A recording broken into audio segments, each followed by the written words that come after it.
내 손녀 신음소리가 듣기 좋다고. 그 말 취소할 시간도 없이 턱주갈이 날려버리는 예비군 사성장군 70대 할아버지의 발차기. 손녀를 성추행하고 조롱한 군부대 대위와 상사를 그 자리에서 개패듯 패고 군 생활을 다신 못하게 만드는 응징 이야기입니다. 여러분은 지금 어디에 계시고 어떤 일들을 하고 계신가요? 항상 행복한 일 가득하시길 바랍니다. 구독과 좋아요를 해주시면 더 좋은 사연으로 보답하겠습니다. 강원도 철원의 겨울바람은 살을 애는 칼날 같았다. 평야가 넓게 펼쳐진 철원 땅 위로 잿빛 구름이 무겁게 내려앉은 오후였다. 그 황량한 국도 위를 낡은 검은색 체어맨 승용차 한 대가 덜덜거리며 달리고 있었다. 10년도 넘은 구형 모델에 세차를 언제 했는지 알 수 없을 만큼 먼지를 뒤집어 쓴 차였다. 운전대를 잡은 노인은 백발이 성성했고 얼굴에는 깊은 주름골이 패여 있었다. 헐렁한 점퍼 차림에 낡은 빵모자를 쓴 그는 동네 공원에서 흔히 마주칠 법한 힘없는 노인처럼 보였다. 하지만 선글라스 너머의 눈빛은 마치 먹이를 노리는 맹금류처럼 날카롭게 빛나고 있었다. 그는 대한민국 국군 서열 1위 합동참모의장을 지냈던 전설적인 예비역 대장 천둥산이었다. 천둥산은 오늘 하나뿐인 손녀 천하나 하사를 만나러 가는 길이었다. 부모를 일찍 여의고 할아버지 손에서 자란 손녀는 할아버지의 뒤를 이어 가장 강한 군인이 되겠다며 굳이 험하기로 소문난 육사단 통신대대를 지원했다. 천둥산은 자신의 신분을 철저히 숨겼다. 손녀가 장군의 손녀라는 꼬리표 대신 오직 실력으로 인정받기를 바랐기 때문이다. 오늘은 손녀의 생일이었고 몰래 면회를 신청해 따뜻한 밥 한 끼 먹이고 싶었다. 내비게이션도 제대로 작동하지 않는 시골길을 돌아 부대 위병소 앞에 도착했다. 위병소 앞에는 제6보병사단 필승대대라는 간판이 위압적으로 서 있었다. 천둥산이 차를 멈추고 창문을 내리자 젊은 초병이 다가왔다. 그런데 초병의 태도가 묘했다. 깍듯한 경례 대신 귀찮다는 표정으로 차를 훑어보았다. 무슨 용무로 오셨습니까? 면회 접수증 보여주세요. 내 손녀 천하나 하사 면회 왔다. 통신중대 소속이야. 초병이 무전을 치는 사이 위병소 안쪽에서 껄렁한 걸음걸이에 부사관 한 명이 걸어 나왔다. 덩치가 산만한 그는 행정보급관 마동팔 상사였다. 군복 상의 단추를 풀어 헤치고 입에는 이쑤시개를 문 마동팔은 천둥산의 낡은 승용차를 보며 콧방귀를 뀌었다. 뭐야 이 똥차는. 어이 영감님. 차 좀 저 옆으로 빼요. 여기 대대장님 차 들어오실 길이니까. 기름 냄새나게 시리원. 천둥산은 마동팔을 빤히 바라보았다. 자네가 상관인가? 내 손녀 면회 신청이 되어 있을 텐데. 마동팔은 이쑤시개를 뱉으며 차 문을 발로 툭툭 찼다. 천하나? 아, 그 맹랑한 년? 영감, 면회는 무슨 면회야? 걔 지금 교육 중이라 못 나와. 그리고 차 꼬라지 보아하니 뭐 촌에서 농사나 짓나 본데 그냥 돌아가지. 괜히 와서 손녀군 생활 꼬이게 하지 말고. 그때였다. 부대 안쪽 담장 너머 낡은 유류고 쪽에서 날카로운 비명소리가 들려왔다. 짧지만 분명한 고통에 찬 비명이었다. 천둥산의 귀가 번쩍 뜨였다. 평생을 전장에서 보낸 그의 감각이 위험 신호를 보냈다. 비켜라. 천둥산이 차에서 내리려 하자 마동팔이 문을 막아섰다. 어허, 이 노인네가 노망이 났나. 여기가 어디라고 함부로 내리려고 해. 확 밀어버리기 전에 차 빼라고. 천둥산은 대답 대신 엑셀을 밟았다. 차가 굉음을 내며 위병소 차단기를 그대로 들이받고 돌파했다. 쾅 하는 소리와 함께 부서진 차단기가 나뒹굴었다. 마동팔과 초병들이 기겁하며 뒤로 물러섰다. 야, 저 미친 영감 잡아. 비상, 비상. 천둥산은 차를 유류고 앞에 세우고 내렸다. 70대의 몸이라고는 믿기지 않는 속도로 유류고 뒤편으로 뛰어갔다. 그리고 그곳에서 지옥을 보았다. 진흙탕 바닥에 천하나가 쓰러져 있었다. 그녀의 군복은 흙투성이었고 입가에서는 피가 흐르고 있었다. 그 앞에는 중대장인 오만석 대위가 허리띠를 손에 감은 채 서 있었고 옆에는 부사관 2명이 낄낄거리고 있었다. 하나야. 천둥산의 외침에 천하나가 흐릿한 눈을 떴다. 할아버지. 오만석 대위가 짜증스러운 얼굴로 뒤를 돌아보았다. 뭐야? 웬 늙은이가 여기까지 기어들어왔어? 야, 위병소 근무 똑바로 안 서? 뒤늦게 달려온 마동팔 상사가 씩씩거리며 천둥산의 멱살을 잡았다. 이 영감탱이가 진짜 죽고 싶어 환장했나? 남의 부대 기물을 파손하고 어디까지 들어와? 마동팔이 천둥산을 바닥에 내동댕이 쳤다. 천둥산이 진흙 바닥에 구르자 오만석과 부하들이 박장대소했다. 아이고, 손녀 사랑이 지극하시네.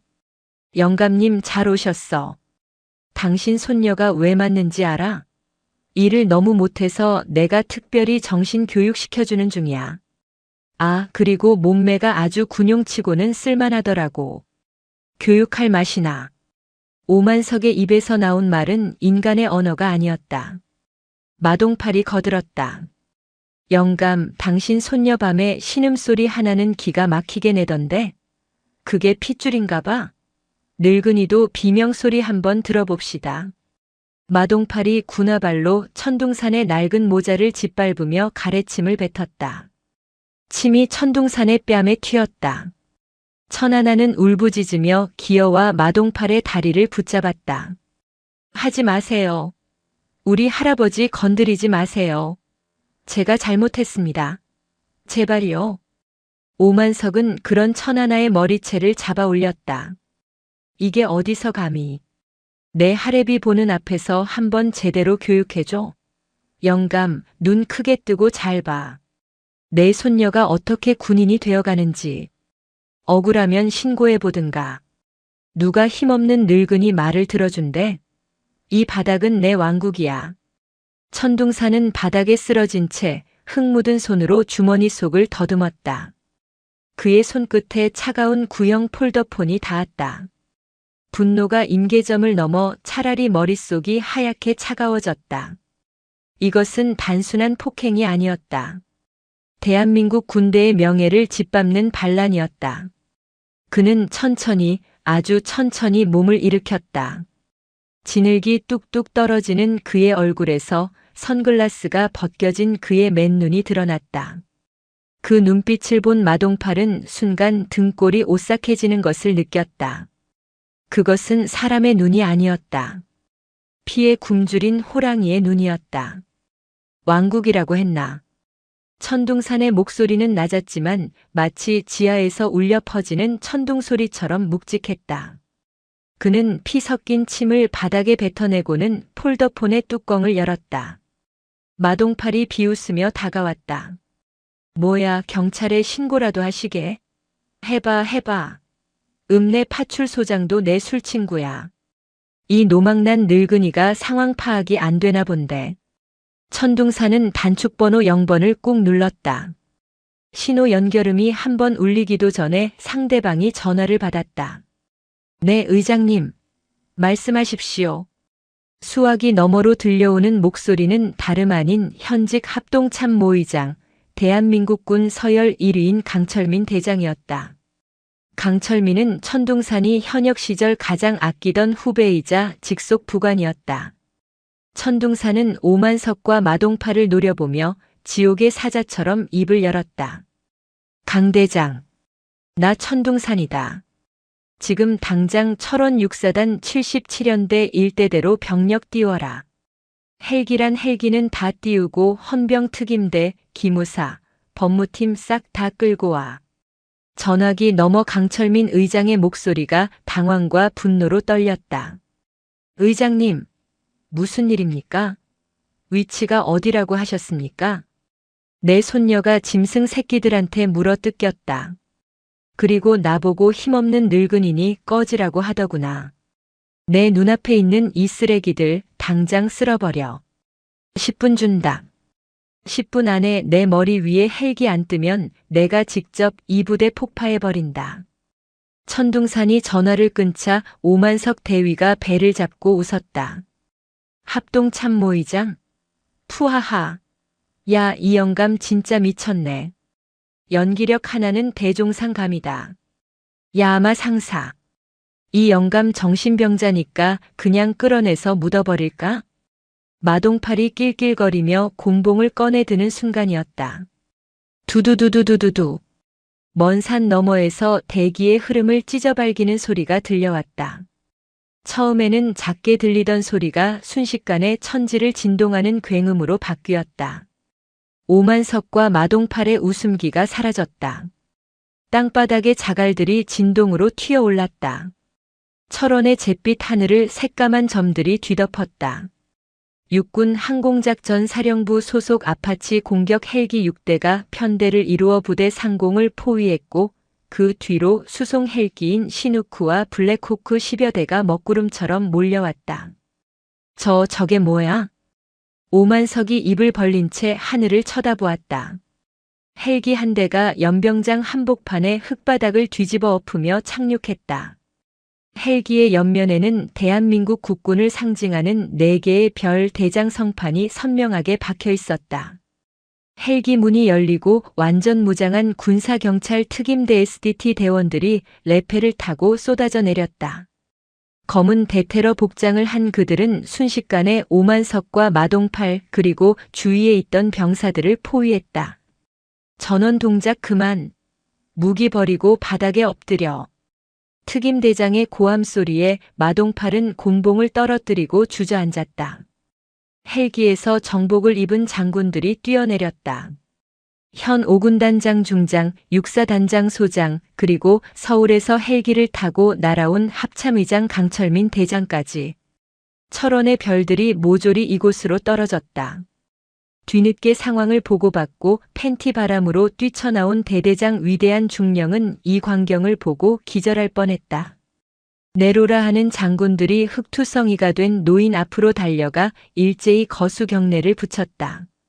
필승. 합참의장 대장 강철민. 천둥산 전 의장님의 호출을 명받았습니다. 부대 전체가 정적에 휩싸였다. 오만석은 바지에 오줌을 지렸다. 자신이 미친 영감이라고 조롱하고 폭행했던 노인이 교과서에서나 보던 전설의 천둥산 대장이라니. 마동팔은 공포에 질려 숨조차 쉬지 못했다. 천둥산은 강철민 의장의 부축을 뿌리치고 비틀거리며 일어섰다. 그는 흙 묻은 손으로 짓밟힌 모자를 주워 털었다. 그리고 바들바들 떨고 있는 오만석 앞으로 다가갔다. 내 손녀 몸매가 교육할 맛이 난다고 했나? 내 비명소리가 듣고 싶다고 했지? 천둥산은 오만석의 턱을 걷어찼다. 억소리와 함께 오만석이 나뒹굴었다. 자네들이 군인인가? 국민의 딸을 전우를 성노리게 취급하고 폭력을 휘두르는 게 자네들의 군인 정신인가? 천둥산의 호통은 헬기 소리보다 더 크게 울려 퍼졌다. 그는 옆에 서 있던 육사단장의 정강이를 걷어찼다. 사단장, 너는 부대 관리를 어떻게 했기에 대낮에 영내에서 이런 일이 벌어져. 내 놈도 옷 벗을 준비해. 육사단장은 고개를 숙인 채 죽을 죄를 지었습니다. 라고 외쳤다. 천둥산은 쓰러져 있는 손녀에게 다가갔다. 천하나는 멍하니 할아버지를 바라보고 있었다. 할아버지의 이런 모습은 처음이었다. 늘 밭에서 고구마나 캐던 다정했던 할아버지가 온 세상을 떨게 만드는 호랑이였다니. 천둥산은 자신의 점퍼를 벗어 찢어진 손녀의 군복 위로 덮어주었다. 미안하다. 할애비가 너무 늦었다. 저놈들 내가 지옥 끝까지 쫓아가서 뼈를 갈아 마셔주마. 천둥산의 눈에서 뜨거운 눈물이 한 방울 떨어져 천하나의 뺨을 적셨다. 하지만 그 눈물은 슬픔이 아닌 모든 것을 불태워버릴 분노의 전주곡이었다. 부대는 계엄령이 선포된 듯 살벌하게 통제되었다. 오만석 대위와 마동팔 상사 그리고 그들에게 동조했던 부사관들은 즉시 헌병대 영창이 아닌 독방으로 격리되어 압송되었다. 대대장 위대한 중령은 직무유기 혐의로 그 자리에서 보직 해임되고 체포되었다.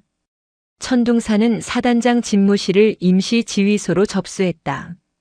그는 낡은 러닝셔츠 차림으로 최고급 가죽 의자에 앉아 상황 보고를 받았다. 그의 앞에는 군단장과 사단장, 헌병대장이 죄인처럼 서 있었다. 단순 폭행이 아니야. 천둥산이 입을 열었다. 그는 현장에서 마동팔이 뱉었던 말들을 곱씹고 있었다. 이 바닥은 내 왕국이다. 파출소장도 내 친구다. 일개 상사가 할 수 있는 말이 아니었다. 감찰팀 불러. 이 부대 장부, 보급 내역, 지난 5년간 사고 사례 싹 다 뒤져. 마동팔 그놈 뒤에 뭐가 있어. 냄새가 나. 아주 역겨운 시궁창 냄새가. 천둥산의 직감은 정확했다. 압수수색 결과 마동팔의 관물대 안쪽 비밀 금고에서 이중 장부가 발견되었다. 그 안에는 상상을 초월하는 비리의 내용이 담겨 있었다. 철원 지역 군납 비리, 유류 횡령, 장병들 부식비 착복, 심지어 지역 유흥업소와 결탁해 성상납을 받은 정황까지 포착되었다. 더 충격적인 것은 피해자가 1001뿐만이 아니라는 사실이었다. 익명의 투서함에서는 그동안 마동팔과 오만석에게 구타, 가혹 행위, 성추행을 당했던 여군과 병사들의 피 맺힌 증언들이 쏟아져 나왔다. 그들은 보복이 두려워 침묵하고 있었던 것이다. 병원으로 이송된 천하나는 안정을 취하고 있었다. 천둥산이 병실에 들어서자 천하나는 링거를 꽂은 채 일어나 앉으려 했다. 천둥산은 손녀를 말리며 침대 곁에 앉았다. 할아버지, 저 때문에 일이 너무 커진 거 아니에요? 저 이제 군 생활 못하는 거 아니에요? 천하나가 불안한 눈빛으로 물었다. 천둥산은 손녀의 머리를 쓰다듬었다. 하나야, 군인은 불의를 보고 피하지 않는다. 내가 잘못한 건 하나도 없다.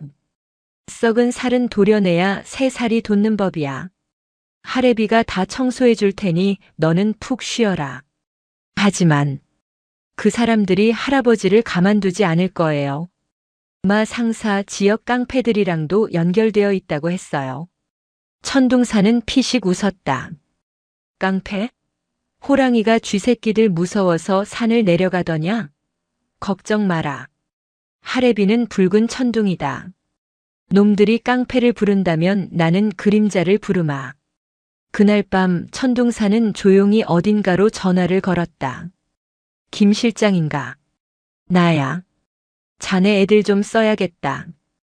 국군정보사령부 HID 출신들로만. 공식적인 수사로는 안 돼. 법망 피해 도망가는 놈들 잡으려면 법보다 주먹이 가까운 놈들이 필요해. 철원의 밤거리는 고요했지만 그 어둠 속에서 천둥산의 그림자들이 움직이기 시작했다. 마동팔이 믿고 있던 뒷배들, 지역 유지들과 부패한 경찰, 그리고 이 비리에 연루된 더 높은 계급의 군인들까지. 천둥산은 그들의 목줄을 하나하나 조여가기 시작했다. 유치장에 갇힌 마동팔은 아직 사태 파악을 못하고 고래고래 소리를 지르고 있었다. 야, 내가 누군지 알아? 내 뒤에 누가 있는지 아냐고. 당장 변호사 불러. 그 늙은이 내가 가만 안 둬. 인권위원회에 제소할 거야. 천둥산은 CCTV 화면으로 그 모습을 지켜보며 시가를 입에 물었다. 인권? 짐승에게는 인권이 없다. 마 상사 내 놈이 지옥을 보여주겠다고 했지? 진짜 지옥이 어떤 곳인지 이 늙은이가 가이드해주마. 천둥산의 눈빛이 서늘하게 빛났다. 이것은 단순한 복수가 아니었다. 무너진 군의 기강을 바로 세우고 짓밟힌 명예를 되찾기 위한 늙은 장군의 마지막 전쟁이었다. 철원의 땅 위로 거대한 폭풍이 몰려오고 있었다. 철원의 아침은 밝았지만 세상은 여전히 어두웠다. 천둥산의 압도적인 무력 시위로 마동팔 일당이 체포되었으나 악은 그리 쉽게 물러서지 않았다. 놈들은 법망을 피해갈 구멍을 미리 파놓은 교활한 뱀들이었다. 구속된 마동팔은 유치장에서 변호사를 접견하며 비열한 웃음을 흘렸다. 그의 뒤에는 철원 지역 토착 비리 세력의 거두이자 건설사 대표인 황금만 사장이 버티고 있었다.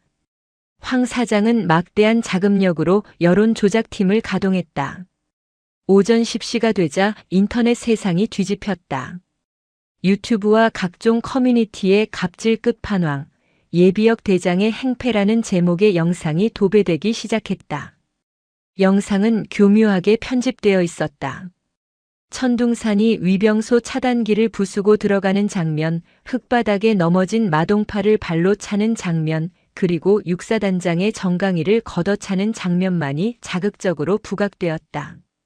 정작 천하나가 피투성이가 되어 쓰러져 있는 모습은 모자이크 처리되거나 삭제되어 있었다. 황금만이 고용한 댓글 부대는 일사불란하게 움직였다. 아무리 별 4개라지만 민간인이 부대를 부수고 들어가도 됨. 완전 독재 시대네. 손녀가 얼마나 패급이면 할아버지가 와서 깽판을 치냐. 저러니 군 기강이 무너지지. 맞은 놈이 불쌍하다. 흑수저 부사관이라고 대장한테 밟히는 꼴 봐라. 여론은 순식간에 천둥산을 권력형 비리 가해자로 마동팔을 권력에 희생당한 힘없는 부사관으로 둔갑시켰다. 국방부 민원 게시판에는 천둥산의 연금을 박탈하고 처벌하라는 글이 빗발쳤다. 병실에서 이 사실을 알게 된 천하나는 절망했다. 스마트폰 화면 속 악플들은 그녀의 뼈를 깎는 듯한 고통을 주었다. 그녀는 자신이 할아버지의 명예에 먹칠을 했다는 죄책감에 사로잡혔다. 할아버지는 평생을 국가에 헌신한 영웅인데 못난 손녀 때문에 말년에 노망난 늙은이 취급을 받게 된 것이다. 천하나는 링거 바늘을 뽑으려 했다. 차라리 사라져버리는 게 할아버지를 돕는 길이라 생각했다. 그때 병실 문이 열리고 천둥산이 들어왔다. 그는 낡은 점퍼 차림 그대로였으나 손에는 김이 모락모락 나는 붕어빵 봉지가 들려 있었다. 천둥산은 손녀가 보고 있던 스마트폰을 빼앗아 바닥에 던져버렸다. 액정이 박살나는 소리가 병실의 정적을 깼다. 보지 마라. 똥파리들이 윙윙거리는 소리에 귀 기울일 필요 없다. 할아버지. 저 때문에. 사람들이 할아버지를 욕해요. 제가 죽어야 끝날 것 같아요. 천하나가 울먹이자 천둥산은 거친 손으로 손녀의 눈물을 닦아주었다. 그의 손바닥은 투박했지만 온기는 뜨거웠다. 하나야. 전쟁터에서 적이 가장 많이 쓰는 수법이 뭔지 아느냐? 바로 교란 작전이다. 아군의 사기를 꺾고 내분을 일으키는 거지. 지금 저놈들은 똥줄이 타니까 연막탄을 터뜨린 거다. 내가 여기서 무너지면 그게 바로 놈들이 원하는 그림이다. 천둥산은 깨진 스마트폰을 군화발로 지시겼다. 명예는 남이 떠드는 입에서 나오는 게 아니다. 내가 떳떳하면 그게 명예다. 놈들이 진흙탕 싸움을 걸어왔으니 나는 그 진흙탕을 콘크리트 믹서기로 갈아버릴 생각이다. 두고 봐라. 누가 진짜 비명을 지르게 될지. 같은 시각 황금만 사장은 철원 읍내의 룸살롱에서 축배를 들고 있었다. 그의 앞에는 지역 경찰서장과 부대 감찰 장교가 앉아 있었다. 크하. 보셨습니까? 천둥산 그 영감 지금쯤 혈압 올라서 쓰러졌을 겁니다. 여론이 이렇게 안 좋은데 국방부 장관인들 맘대로 하겠습니까? 수사 적당히 하다가 흐지부지 될 겁니다. 황금만이 낄낄대며 양주를 따랐다. 경찰서장이 비릿하게 웃으며 잔을 받았다. 역시 황 사장님 수완은 대단하십니다. 근데 마 상사가 입을 열면 골치 아파질 텐데 단속은 잘 된 겁니까? 걱정 마십시오. 마 상사 가족들한테 이미 생활비 넉넉하게 보냈습니다. 그리고 만약 딴소리하면 가족들이 위험해질 거라고 언질도 줬고요. 놈은 감옥에서 썩더라도 입 뻥긋 못할 겁니다. 그들은 자신들의 승리를 확신하며 흥청망청 술을 마셨다. 하지만 그들은 모르고 있었다. 룸살롱 환풍구 속에 초소형 도청 장치가 돌아가고 있다는 사실을. 그리고 길 건너편 허름한 모텔방에서 천둥산이 헤드폰을 쓴 채 그들의 추악한 대화를 하나도 빠짐없이 듣고 있다는 사실을. 천둥산의 옆에는 날카로운 인상의 중년 남자가 노트북을 조작하고 있었다. 그는 과거 천둥산이 사령관 시절 비밀리에 운용했던 국군정보사령부 HID 최정예 요원 출신 코드명 독사였다. 의장님, 녹음 완료했습니다. 경찰서장 감찰장교 황금만. 목소리 아주 선명합니다. 천둥산이 시가를 입에 물며 나직하게 으르렁거렸다. 법대로 하면 너무 오래 걸려. 그리고 저놈들은 법을 갖고 노는 기술자들이야. 독사, 오늘 밤이다. 황금만의 아지트를 턴다. 놈이 숨겨둔 진짜 장부가 필요해. 마동팔이 횡령한 군수 물자가 어디로 흘러갔는지 기록된 그 장부 말이다. 알겠습니다. 900부대 출신 애들 넷 대기시켜놨습니다. 오랜만에 몸 좀 풀겠습니다. 독사의 눈이 살기로 번뜩였다. 천둥산은 창밖의 어둠을 응시했다. 철원의 밤은 깊었고 붉은 천둥이 칠 준비는 끝났다. 자정이 넘은 시각, 철원 외곽의 폐차장. 겉보기에는 고철을 처리하는 곳이었지만 안쪽 깊숙한 컨테이너 창고는 황금만의 비밀 금고이자 마동팔 일당이 빼돌린 군용 기름과 식자재를 보관하는 작물 창고였다. 창고 주변에는 덩치 큰 사내 10여 명이 쇠파이프와 야구방망이를 들고 순찰을 돌고 있었다. 황금만도 천둥산의 보복이 두려웠는지 평소보다 경비를 3배로 늘린 상태였다. 하지만 그들이 상대해야 할 적은 동네 건달이 아니었다. 인간 병기들이었다. 창고 뒤편 철조망. 어둠과 하나가 된 검은 그림자 5이 소리 없이 접근했다. 천둥산은 70대의 나이가 무색할 만큼 민첩하게 철조망을 절단하고 내부로 침투했다. 그의 뒤를 따르는 독사와 요원들은 숨소리조차 내지 않았다. 셋, 둘, 하나. 진입. 천둥산의 수신호와 함께 사냥이 시작되었다. 외곽 경비를 서던 건달 둘이 영문도 모른 채 억소리 한 번 못 내고 기절에 끌려갔다. 독사는 건달의 목 뒤 혈자리를 정확히 타격해 순식간에 무력화시켰다. 창고 정문 앞. 5~6명의 건달이 모여 담배를 피우고 있었다. 천둥산은 지팡이 대신 챙겨온 묵직한 3단봉을 펼쳤다. 누구요? 건달 하나가 천둥산을 발견하고 소리쳤다. 그 순간 천둥산의 몸이 용수철처럼 튀어나갔다. 내 놈들한테 줄 훈육이다. 천둥산의 3단봉이 허공을 갈랐다. 퍽 하는 둔탁한 타격음과 함께 건달의 무릎이 꺾였다. 다른 건달들이 욕설을 퍼부으며 달려들었지만 역부족이었다. 천둥산은 최소한의 동작으로 상대의 급소를 가격하고 관절을 꺾었다. 평생을 전장에서 익힌 살상 무술 크라브 마가와 특공 무술의 합작이었다. 뒤이어 독사와 요원들이 합세하자 상황은 일방적인 학살로 변했다. 훈련받지 않은 깡패들은 특수부대 출신 요원들의 상대가 되지 못했다. 1분도 채 되지 않아 창고 앞은 고통에 신음하는 건달들로 아수라장이 되었다. 천둥산은 쓰러진 건달 대장의 멱살을 잡아 올렸다. 금고 어디 있나? 모릅니다. 우린 그냥 지키라고 해서. 우두둑. 천둥산이 건달의 손가락 하나를 뒤로 꺾었다. 비명이 밤하늘을 찢었다. 다시 묻는다. 금고 어디 있나? 다음은 손가락이 아니라 목뼈다. 건달은 공포에 질려 사무실 안쪽 바닥을 가리켰다. 저기, 바닥 장판 밑에 비밀문이 있습니다. 천둥산은 건달을 내동댕이 치고 사무실로 들어갔다. 바닥을 뜯어내자 육중한 강철 금고가 드러났다. 독사가 가져온 특수 장비로 전자도어록을 해킹하는 데는 30초도 걸리지 않았다. 금고 문이 열렸다. 그 안에는 현금 다발과 함께 두툼한 장부 그리고 USB 여러 개가 들어있었다. 천둥사는 장부를 펼쳤다. 예상대로였다. 육사단 예하부대에서 빼돌린 기름의 양, 납품 비리 내역, 그리고 뇌물을 상납한 고위 공무원과 장성들의 명단인 치부책이 고스란히 적혀 있었다. 빙고. 이걸로 놈들의 목줄은 확보했다. 그때 창고 밖에서 요란한 사이렌 소리가 들려왔다. 황금만의 신고를 받고 출동한 경찰이었다. 하지만 경찰차는 한 대도 들어오지 못했다. 미리 대기하고 있던 헌병대 특임대 차량들이 길목을 차단하고 있었기 때문이다. 강철민 합참의장이 천둥산의 요청을 받고 비밀리에 병력을 배치해둔 것이었다.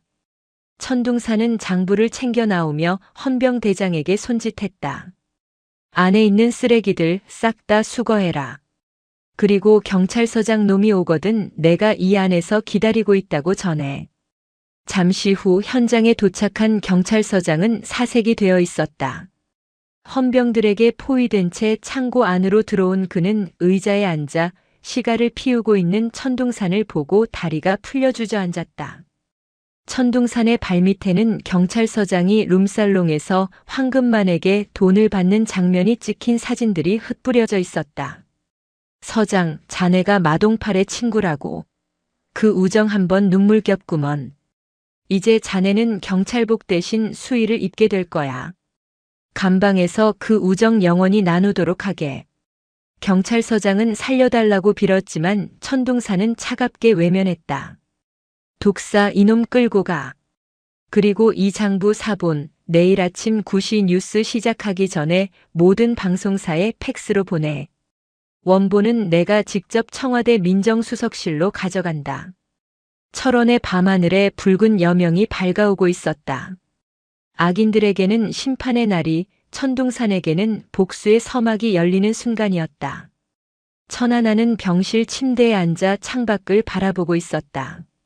할아버지가 다녀간 후 그녀는 많은 생각을 했다. 그동안 자신은 피해자라는 이름 뒤에 숨어 할아버지가 모든 것을 해결해 주기만을 기다리고 있었다. 하지만 그것은 군인의 자세가 아니었다. 할아버지의 말대로 떳떳함이 곧 명예였다. 천하나는 서랍 깊숙한 곳에서 자신의 업무 수첩을 꺼냈다. 낡고 손때 묻은 수첩이었다. 그녀는 통신부사관으로 근무하며 마동팔과 오만석이 지시했던 부당한 업무들을 암호처럼 기록해 두었었다. 당시에는 증거로 쓸 생각조차 못하고 그저 잊어버리지 않으려 적어둔 것이었지만 지금 보니 그것은 결정적인 스모킹건이었다. 20XX 년 5월 3일. 오대위 지시로 통신 장비 부품 5개를 황금만 건설 현장으로 반출. 폐기 처리로 장부 조작 지시 받음. 20XX 년 7월 12일. 마 상사 야간 회식 강제 참석 요구. 거부하자 야전선 20km 뜀걸음 지시. 이 수첩에는 비리뿐만 아니라 마동팔이 여군 하사들을 상대로 저지른 성희롱 발언과 날짜, 장소까지 상세하게 적혀 있었다. 천하나는 환자복을 벗었다.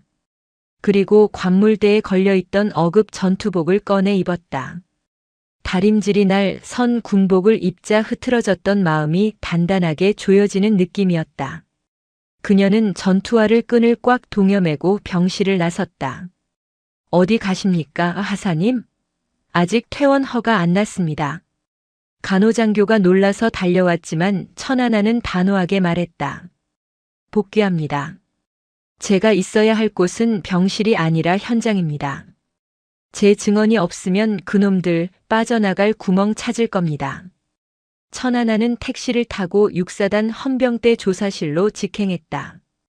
조사실 앞에는 마동팔의 변호인이 조사관들을 압박하며 큰 소리를 치고 있었다. 증거 있습니까? 우리 의뢰인은 훈육 차원에서 얼차려를 줬을 뿐입니다. 강압수사로 인권 유린하면 고소하겠습니다. 그때 문이 열리고 천하나가 또각또각 군화 소리를 내며 들어왔다. 그녀의 얼굴에는 멍 자국이 남아 있었지만 눈빛은 그 어느 때보다 맑고 강렬했다. 증거 여기 있습니다. 천하나는 수첩을 조사관 책상 위에 내려놓았다. 마동팔 상사와 오만석 대위가 저지른 범죄 일지입니다. 제가 직접 작성했고 여기 적힌 날짜와 시간의 부대 CCTV를 대조해 보십시오. 그리고 여기 적힌 다른 피해자들. 제가 설득해서 증언 받아오겠습니다. 변호인의 얼굴이 굳어졌다. 천하나는 변호인을 쏘아보며 말했다. 변호사님, 훈육이라고 하셨습니까? 당신 딸이 군대 가서 쇠파이프로 맞고 성추행당해도 훈육이라고 하실 겁니까? 법을 공부하신 분이 부끄러운 줄 아셔야죠. 천하나의 기세에 변호인은 헛기침하며 뒤로 물러섰다.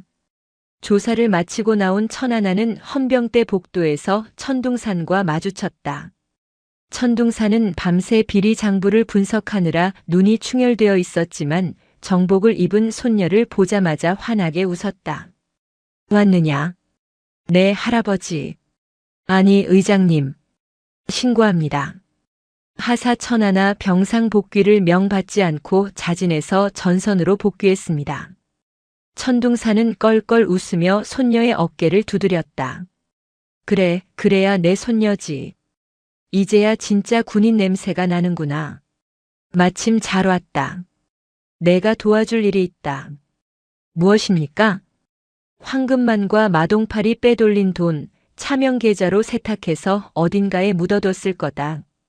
독사가 계좌 추적은 하고 있지만 놈들이 사용하는 암호를 풀지 못하고 있어. 내 전공이 통신이랑 암호 해독 아니냐? 천하나의 눈이 반짝였다. 그녀는 통신 부사관 중에서도 암호 해독과 네트워크 보안 분야의 에이스였다. 오만석이 그녀를 괴롭힌 이유 중 하나도 그녀가 너무 똑똑해서 자신들의 비리를 눈치챌까봐 견제했던 것이었다. 맡겨주십시오. 놈들이 묻어둔 돈 1원 한 푼까지 다 찾아내서 국고로 환수시키겠습니다. 천둥산과 천하나는 사단 지휘 통제실로 향했다. 그곳에는 이미 강철민 합참의장의 지시로 구성된 특별수사팀이 대기하고 있었다. 천하나는 메인 서버 컴퓨터 앞에 앉았다. 그녀의 손가락이 키보드 위에서 춤을 추듯 움직였다. 복잡한 코드가 화면을 가득 채웠다. 마동팔 일당은 해외 불법 도박 사이트를 통해 자금을 세탁하고 있었다.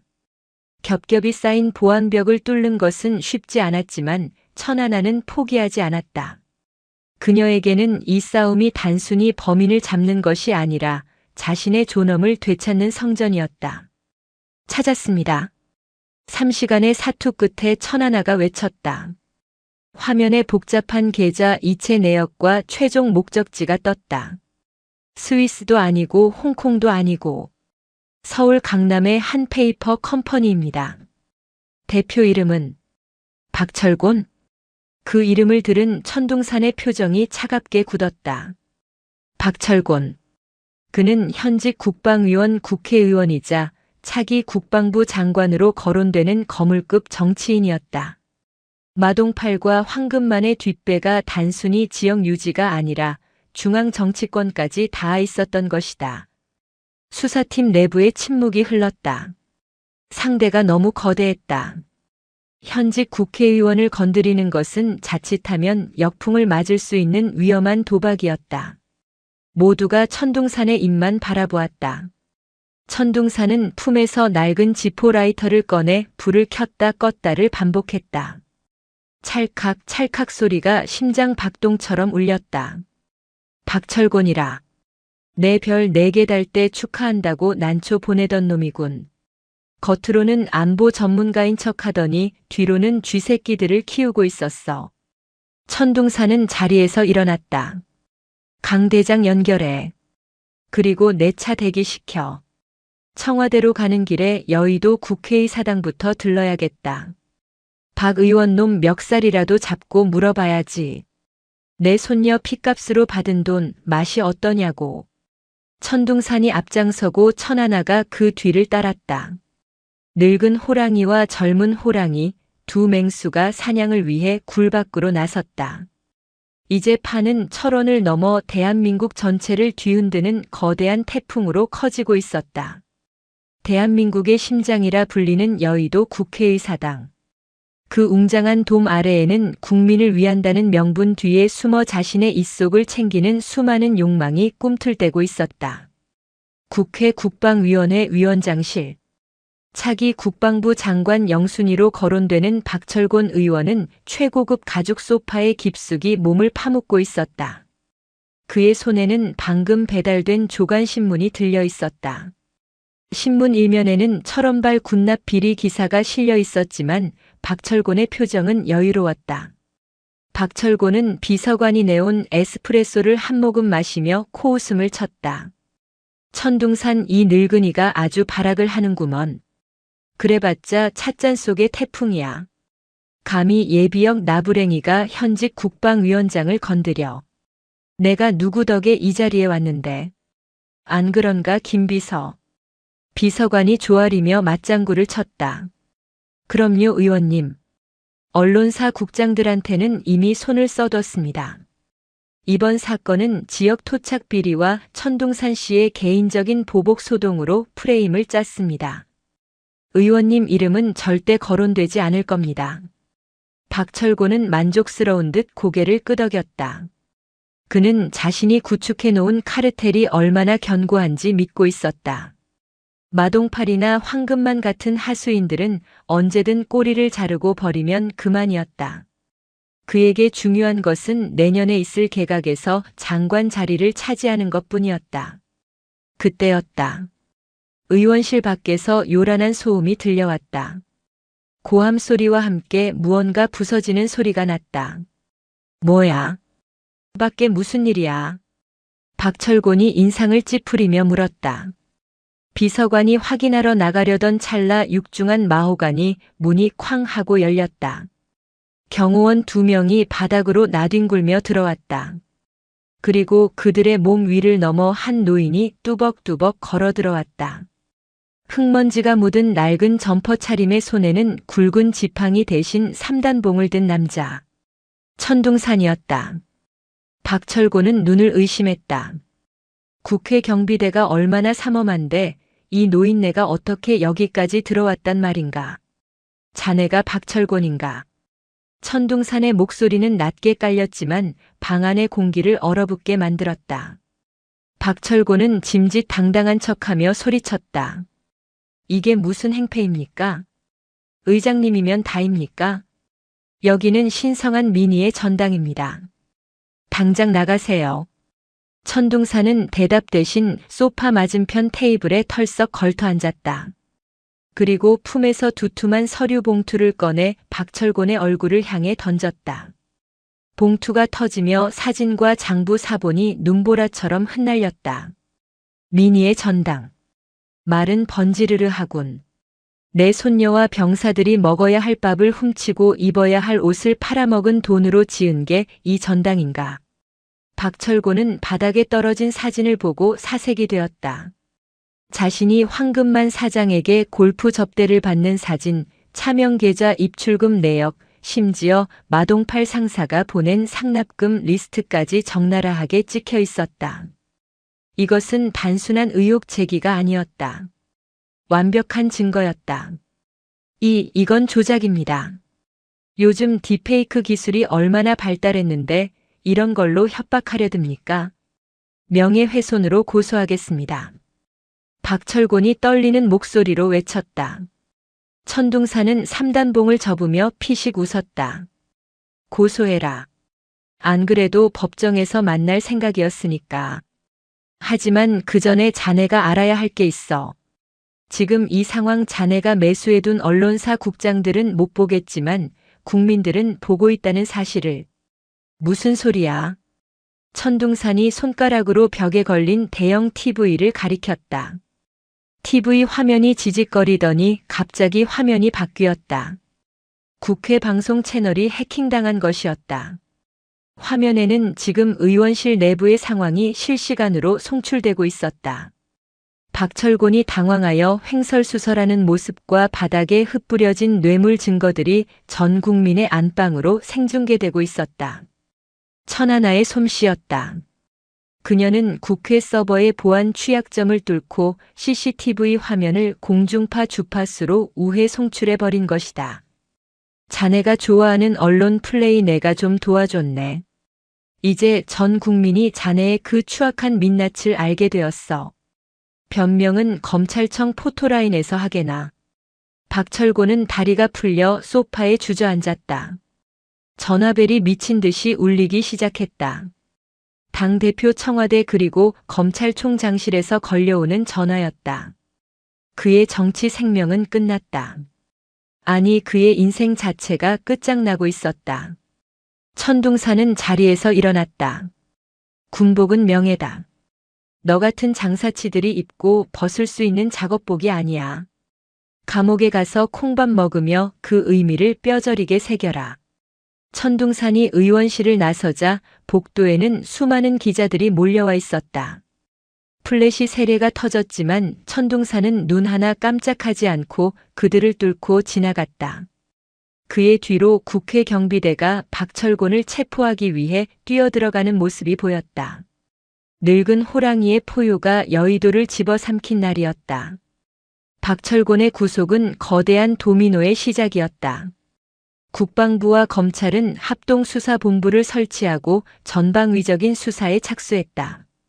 마동팔과 황금만이 입을 열기 시작하자 비리에 연루된 별들이 줄줄이 떨어졌다. 육사단뿐만 아니라 5군단 전체가 발칵 뒤집혔다.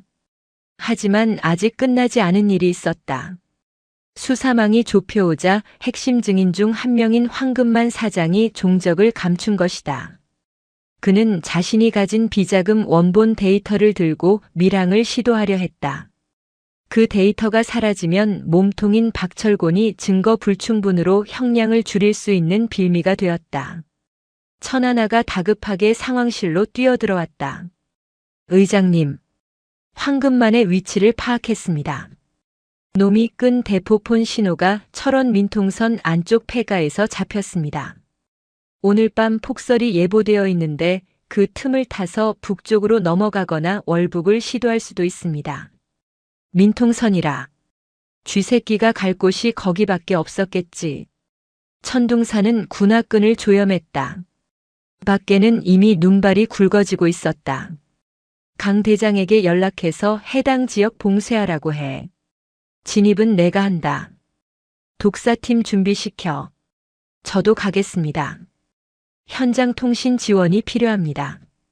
천둥사는 손녀를 잠시 바라보다 고개를 끄덕였다. 따라와라. 대신 내 등 뒤에서 1m 이상 떨어지지 마라. 철원의 밤은 혹독했다. 무릎까지 쌓인 눈을 헤치고 천둥산과 천하나 그리고 독사팀은 민통선 내 폐가로 접근했다. 폐가는 과거 화전민들이 살던 곳으로 덤불과 눈에 뒤덮여 있어 찾기조차 힘들었다. 하지만 놈들은 그곳에 있었다. 창문 틈으로 희미한 불빛이 새어나오고 있었다. 놈들의 수는 대략 5. 황금만과 그가 고용한 전문 용병들로 보입니다. 무장 상태는 권총과 사냥용 엽총입니다. 독사의 보고에 천둥사는 수신호를 보냈다. 소리 없이 제압한다. 독사팀 요원들이 유령처럼 움직여 외곽 경비를 서던 용병들을 하나씩 처리했다. 눈 위에는 핏자국 하나 남지 않았다. 천둥사는 정문 앞에 섰다. 그리고 문을 박차고 들어갔다. 누구냐? 안에서 짐을 챙기던 황금만이 기겁하며 소리쳤다. 그의 곁을 지키던 용병 대장이 엽총을 겨눴지만 천둥산이 더 빨랐다. 천둥산이 던진 단검이 엽총의 총신을 강타했다. 탕 하는 소리와 함께 총알이 천장으로 빗나갔다. 이어지는 상황은 전투라기보다 사냥에 가까웠다. 천둥산은 70대 노인의 움직임이라고는 믿기지 않는 속도로 용병들의 품으로 파고들었다. 관절을 꺾고 급소를 타격하는 크라브 마가의 기술이 좁은 폐가 안에서 춤을 췄다. 독사팀의 지원 사격까지 더해지자 용병들은 순식간에 무력화되었다. 구석에 몰린 황금만은 가방에서 휘발유통을 꺼내 들었다. 오지 마. 오면 다 불질러 버릴 거야. 이 데이터 없으면 너희도 끝이야. 그는 라이터를 켜들고 벌벌 떨었다. 그의 눈은 공포와 광기로 뒤집혀 있었다. 천하나는 긴장하며 천둥산의 옷자락을 잡았다.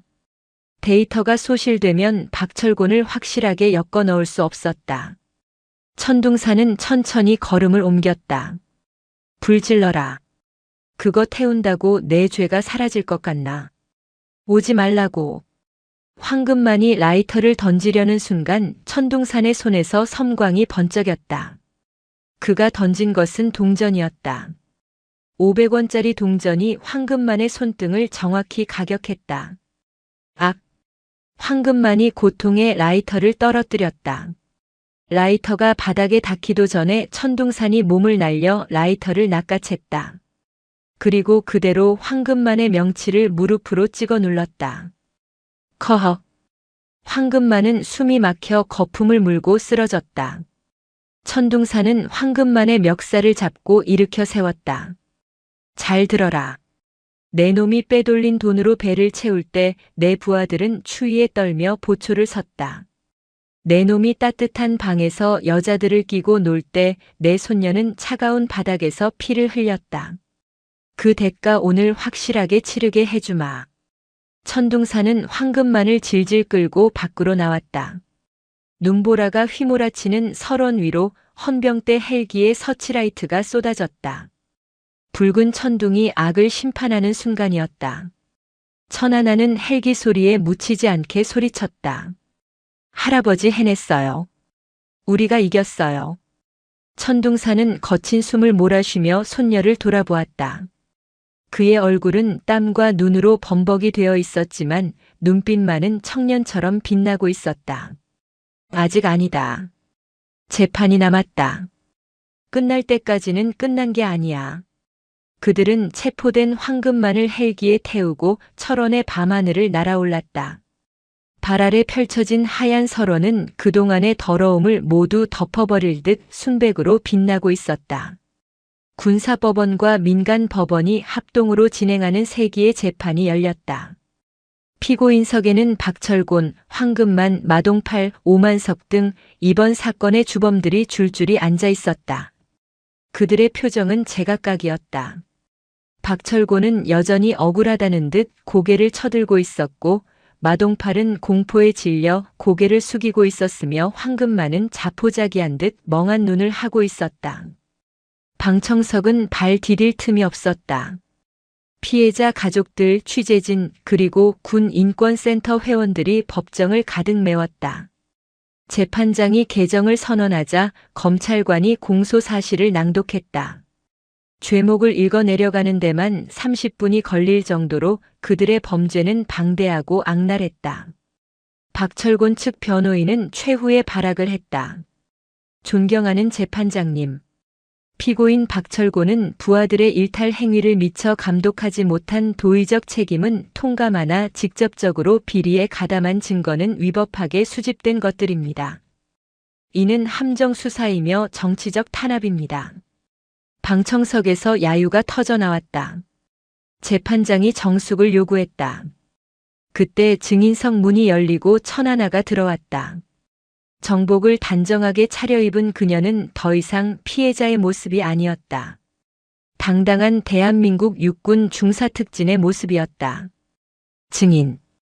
피고인들의 행위가 단순한 훈육이나 실수였다고 보십니까? 검찰관의 질문에 천하나는 마이크를 잡았다. 그녀의 목소리는 법정 안을 쩌렁쩌렁 울렸다. 군인의 훈육은 전우를 강하게 만들기 위함이지 짐승처럼 길들이기 위함이 아닙니다. 피고인들은 계급이라는 권력을 이용해 부하들의 인격을 살해했습니다. 그들이 훔친 것은 단순히 돈이 아닙니다. 그들은 국가를 믿고 청춘을 바친 젊은 군인들의 자부심과 명예를 훔쳤습니다. 천하나는 법정 스크린을 가리켰다. 그곳에는 마동팔과 오만석에게 구타당한 병사들의 상처 사진과 박철곤이 뇌물을 받는 영상이 재생되었다. 저 상처들이 증거입니다. 저 눈물들이 증거입니다. 피고인들은 법의 심판을 피할 수 있을지 몰라도 역사의 심판과 우리들의 기억 속에서는 영원히 죄인으로 남을 것입니다. 천하나의 증언이 끝나자 방청석 곳곳에서 흐느끼는 소리가 들려왔다. 마동팔은 고개를 들지 못하고 흐느꼈다. 오만석은 입술을 깨물며 떨고 있었다. 박철곤만이 여전히 뻔뻔한 표정으로 천하나를 노려보고 있었다. 하지만 결정적인 한 방은 따로 있었다. 방청석 맨 뒤에 앉아있던 천둥산이 일어났다. 재판장의 허락을 얻어 발언 기회를 얻은 그는 지팡이 없이 꼿꼿한 자세로 피고인석을 향해 걸어갔다. 박철곤, 자네가 나한테 그랬지. 늙은이가 노망이 났다고. 그래, 나는 늙었다. 하지만 내 군인 정신은 늙지 않았다. 자네가 권력에 취해 비틀거릴 때 나는 매일 아침 군가를 부르며 내 조국을 생각했다. 천둥산은 박철곤의 눈을 똑바로 쳐다보며 말했다. 별은 어깨에 다는 것이 아니라 가슴에 다는 것이다. 가슴이 썩은 자는 별을 달 자격이 없다. 너는 군인이 아니라 군복을 입은 도둑놈일 뿐이다. 천둥산의 호통에 박철곤의 표정이 무너졌다. 그는 처음으로 고개를 떨구었다. 그 어떤 법리적인 논쟁보다 천둥산의 진심 어린 일갈이 그의 양심을 만약 남아있다면 찔렀기 때문이다. 판결 선고의 날. 재판부는 피고인들에게 엄중한 심판을 내렸다. 피고인 박철곤 징역 20년. 피고인 황금만 징역 15년. 피고인 마동팔 징역 12년. 피고인 오만석 징역 10년. 또한 피고인들의 전 재산을 몰수하고 군적을 박탈한다. 형량이 선고되자 법정은 환호성으로 가득 찼다. 피해자 가족들은 서로를 껴안고 울음을 터뜨렸다. 천하나는 천둥산의 품에 안겼다. 할아버지 고생하셨어요. 정말 고생하셨어요. 천둥산은 손녀의 등을 토닥였다. 아니다. 내가 용기를 내지 않았다면 불가능한 일이었다. 내가 이겼다. 우리 하나가 대한민국을 이겼어. 법정을 나서는 두 사람의 위로 따스한 햇살이 쏟아졌다. 춥고 길었던 겨울이 가고 철원에도 봄이 오고 있었다. 기자들이 몰려와 인터뷰를 요청했지만 천둥산은 손사래를 쳤다. 영웅은 내가 아니다. 저 안에서 진실을 밝힌 내 손녀와 병사들이 진짜 영웅이다. 나는 그저 늙은 똥차 운전수일 뿐이야. 천둥산은 껄껄 웃으며 낡은 체어맨 승용차에 올랐다. 천하나는 조수석에 앉아 할아버지를 바라보며 환하게 웃었다. 차는 덜덜거리는 소리를 내며 법원을 빠져나갔다. 하지만 그 뒷모습은 그 어떤 리무진보다 웅장하고 아름다웠다. 차 안에서 라디오를 켜자 뉴스 앵커의 목소리가 흘러나왔다. 오늘 군사법원의 판결은 대한민국 군의 정의가 아직 살아있음을 보여준 역사적인 사건으로 기록될 것입니다. 붉은 천둥이라 불리는 노장의 투혼이 우리 사회에 큰 울림을 주고 있습니다. 천둥산은 라디오 볼륨을 줄이고 창문을 열었다. 시원한 봄바람이 들어왔다. 할아버지 배고파요.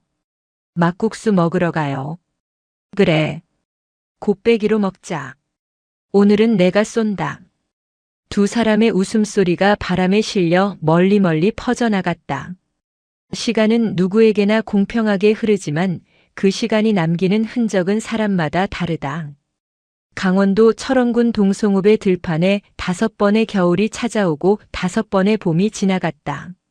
삭막했던 제육보병사단 예하 부대들은 이제 대한민국에서 가장 가고 싶은 부대이자 가장 강한 전투력을 지닌 부대로 다시 태어나 있었다.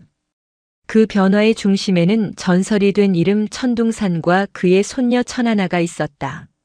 어느새 상사 계급장을 단 천하나는 부대 내에서 철원의 마녀라는 별명으로 불리고 있었다.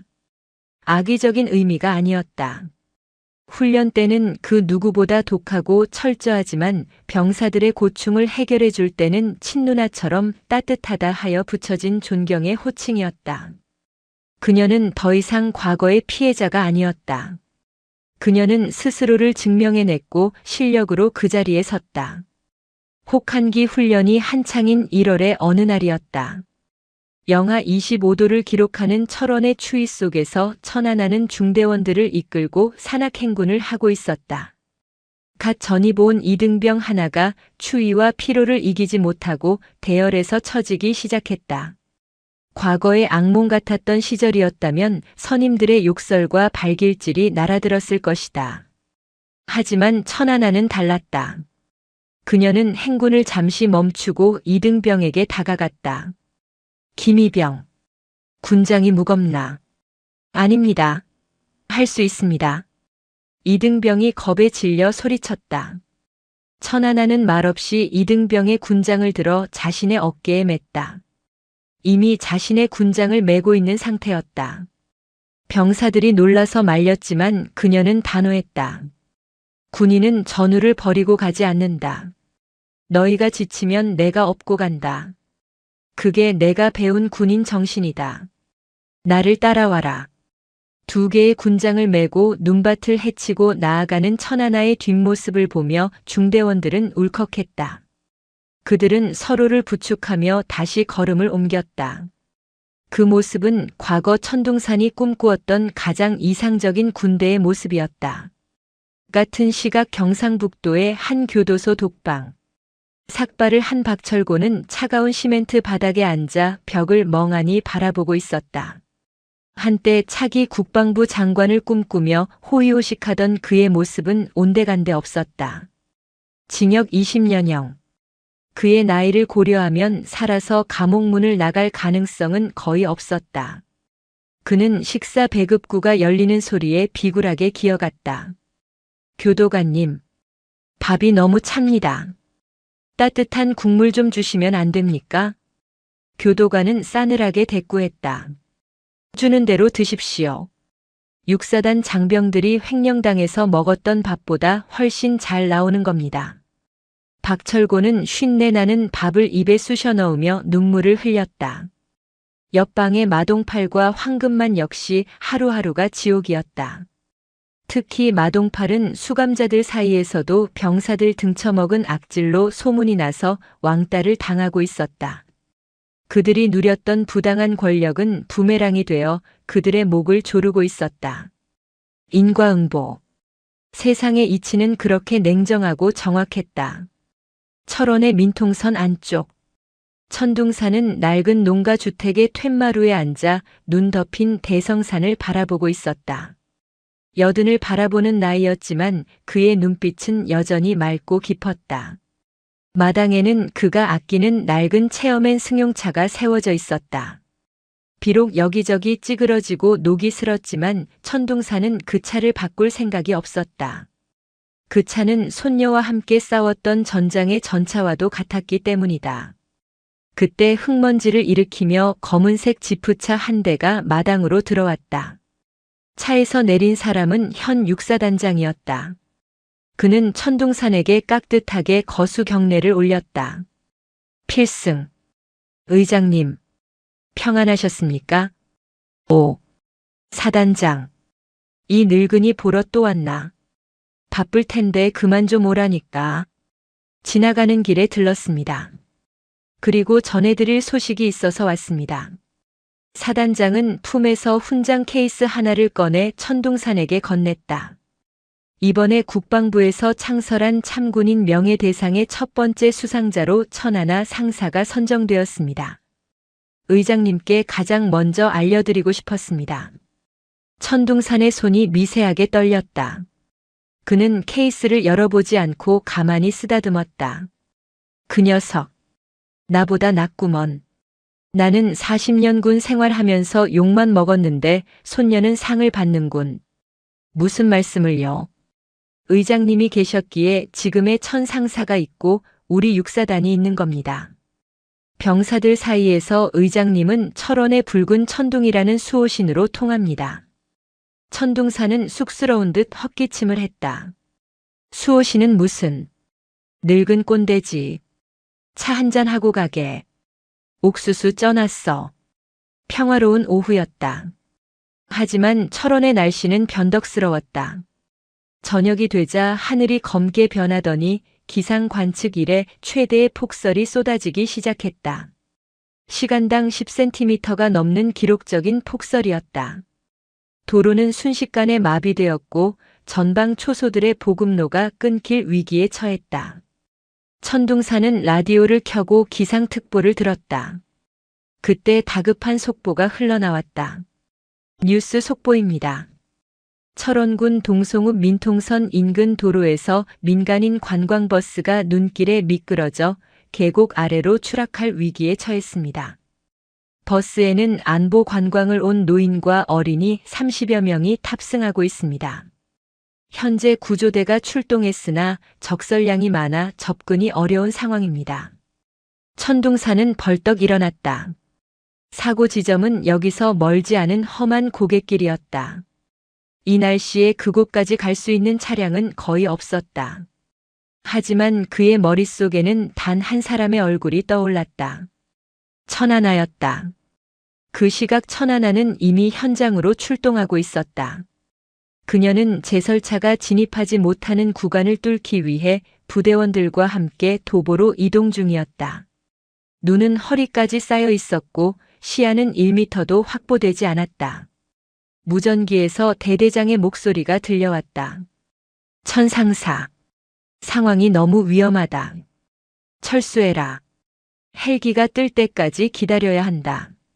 대대장님. 헬기는 이 날씨에 못 뜹니다.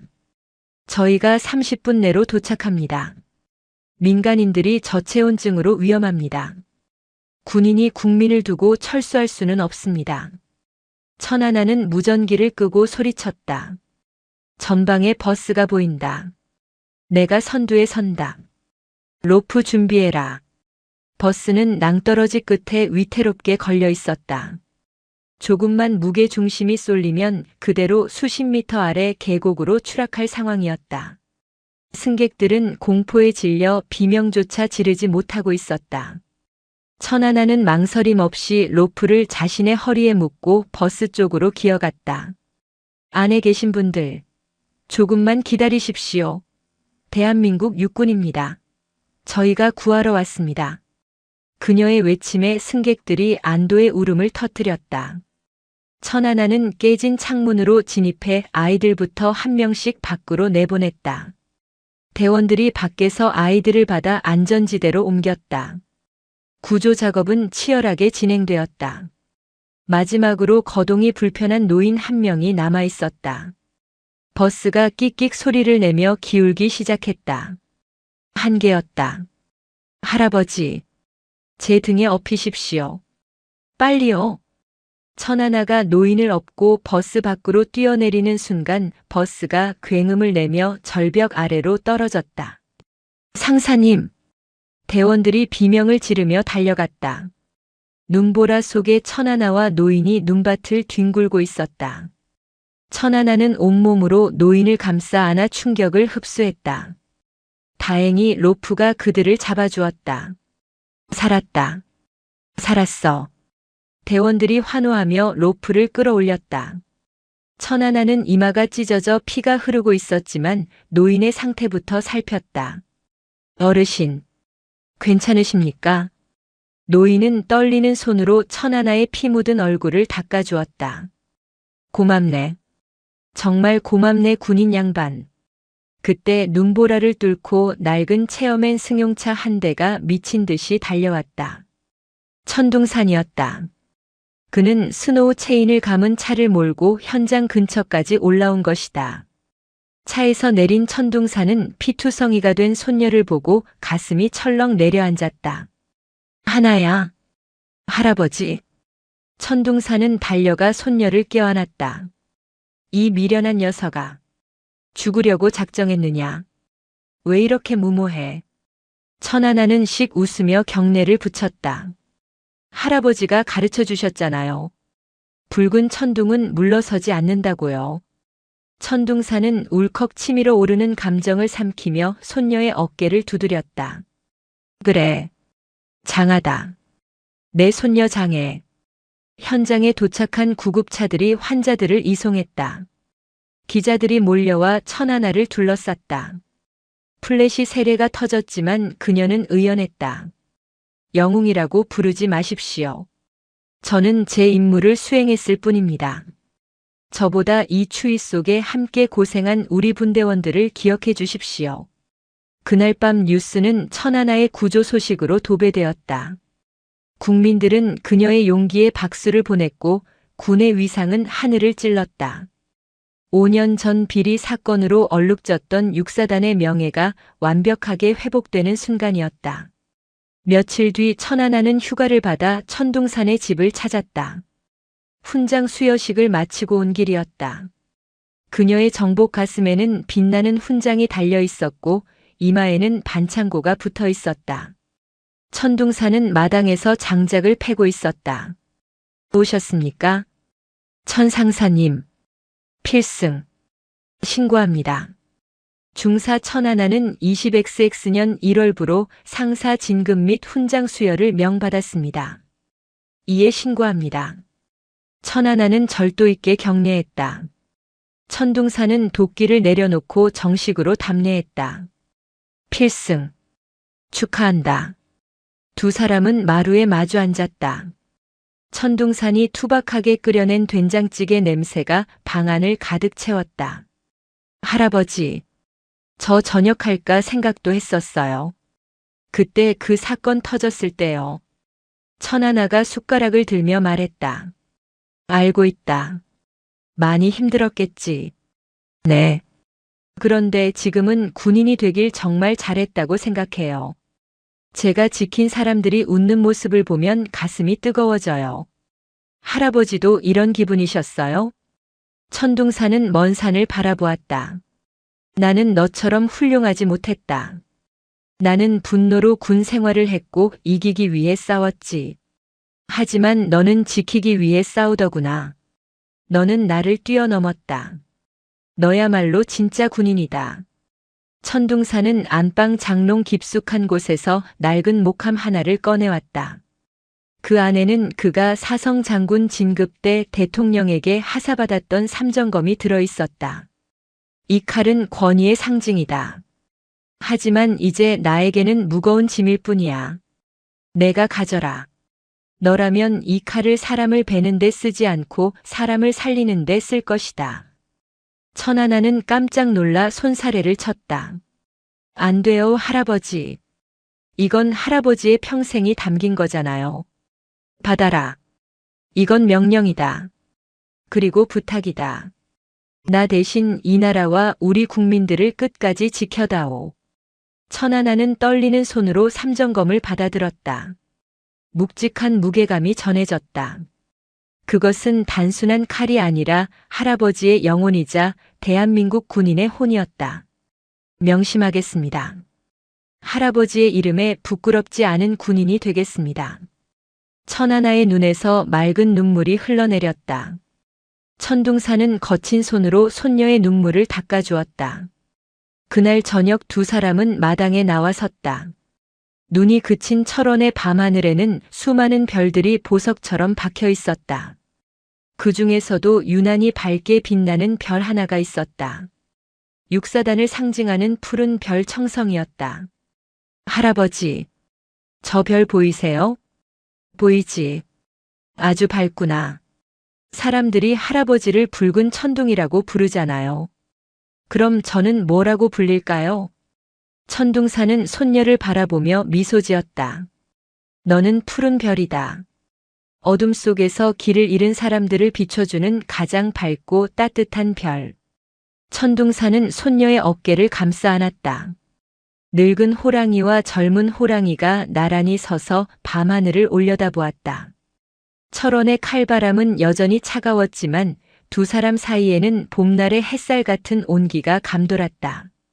먼 훗날 사람들은 기억할 것이다. 부패와 불의에 맞서 세상을 뒤흔들었던 붉은 천둥의 포효와 그가 남긴 위대한 유산인 푸른 별의 이야기를. 정의는 결코 죽지 않으며 명예는 지키는 자의 가슴 속에서 영원히 빛난다는 사실을 그들은 온몸으로 증명해냈다. 천둥산이 나직하게 말했다. 이제 됐다. 나는 이제 농사나 지으며 살란다.